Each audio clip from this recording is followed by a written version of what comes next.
আসসালামু আলাইকুম। কোনো এক ব্যক্তির সাথে আপনার কোনো একটা চুক্তিপত্র হয়েছিল, সেই চুক্তিপত্র ভাঙার ফলে সে ভেঙেছে বা আপনি ভেঙেছেন, যেভাবেই হোক কথার দুইজনের দুই রকম হইছে। তো এর কারণে আপনাদের মধ্যে একটা বিরোধের সৃষ্টি হইছে। মত বিরোধের সৃষ্টি হওয়ার পরবর্তীতে এক পর্যায়ে আপনাদের মধ্যে একটা বিরোধ হইছে। বিরোধপূর্ণ সম্পর্ক হইছে বা বিরোধের সৃষ্টি হইছে। ধরেন আরেকটু সহজ করে বলি, আপনি কোনো এক ব্যক্তির কাছে টাকা পাবেন। তো আপনি তার কাছে ১ বার ২ বার এরকম করে ১০ বার চাইছেন, সে টাকা দিচ্ছে না। তো এক পর্যায়ে আপনি তাকে দিতে বাধ্য করার জন্য তাকে জোর করছেন যে আমাকে টাকা দিতে হবে। তো সে সেই সময় কী করছে, আপনার গায়ে হাত তুলছে, সে আপনাকে মারধর করছে। মারধর করার পরে আপনি থানায় গেছেন। থানায় যাওয়ার পরে থানার যে ডিউটি অফিসার ছিল বা যে সকল অফিসাররা ছিল, আপনি যাদের কাছে বলেছেন তারা বলেছে যে এইটায় মামলা হবে না। এখন আপনি কী করলেন, ১০ জনের কাছে এসে বললেন যে আমি মামলা দিতে গেলাম, আমি টাকা পাবো, আমি মাইর খেয়েছি, তারপরও পুলিশ মামলা নিচ্ছে না। এই যে আপনি যা জেনে না বুঝে পুলিশ সম্পর্কে একটা মন্তব্য করতেছেন, এটা শুধুমাত্র আপনার অজ্ঞতার কারণে। আপনি জানেন না সঠিক জিনিসটা, এই জন্য।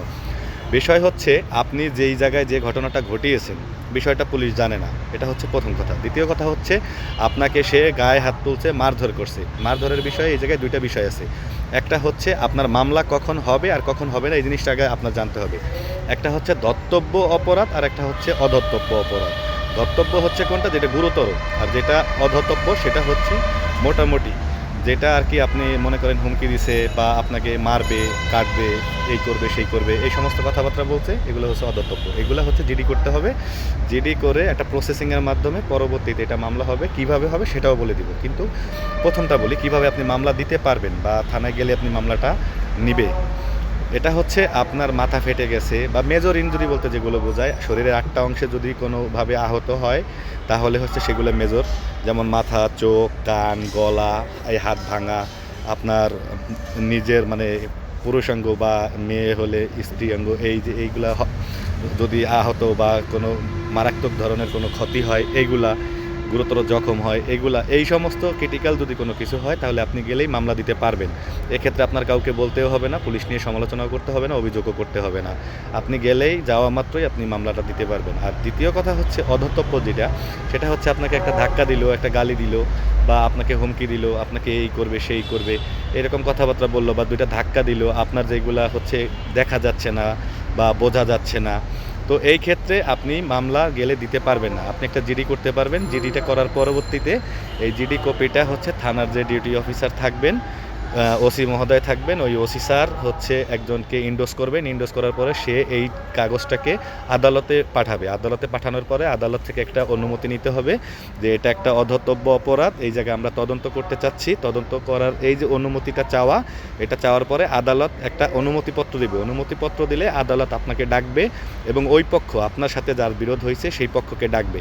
ডাকার পরে দুই পক্ষের কথা শুনবে। দুই পক্ষের কথা শোনার পরে আদালত একটা চূড়ান্ত সিদ্ধান্ত দিবে যে এটা কি হবে, কি ফয়সালা হবে, এটা করে দিবে।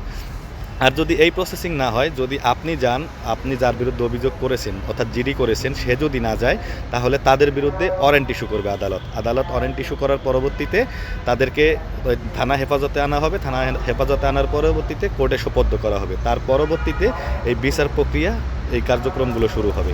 এখন আপনি যখন একটা অভিযোগ করতেছেন যে আমাকে মারধর করা হচ্ছে, আমাকে পুলিশ মামলা নিচ্ছে না, কেন নিচ্ছে না?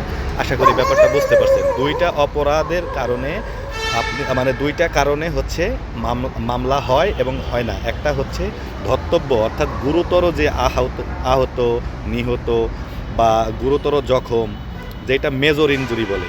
আর আরেকটা হচ্ছে অধর্তব্য, যেমন মনে করেন একটু ছিলে গেছে, ফুলে গেছে বা একটা ঘুষি দিল বা একটা হুমকি দিল যে এই করব, সেই করব, মেরে ফেলবো, এই সমস্ত এগুলো হচ্ছে অধর্তব্য। এগুলো জিডি করে প্রসেসিংয়ের মাধ্যমে পরবর্তীতে মামলা হবে। মামলা হবে না এরকম না, হবে, তবে তদন্ত সাপেক্ষে পরবর্তীতে আদালতের মাধ্যমে। এটা শুধুমাত্র থানায় গেলেই আপনি করতে পারবেন না। আর যদি গুরুতর হয় তাহলে অবশ্যই আপনি যাওয়ার সাথে সাথেই সেটা হবে এবং সেই জায়গায় আপনার সরকারি হাসপাতালের অবশ্যই সত্যায়িত মেডিকেল সার্টিফিকেট লাগবে।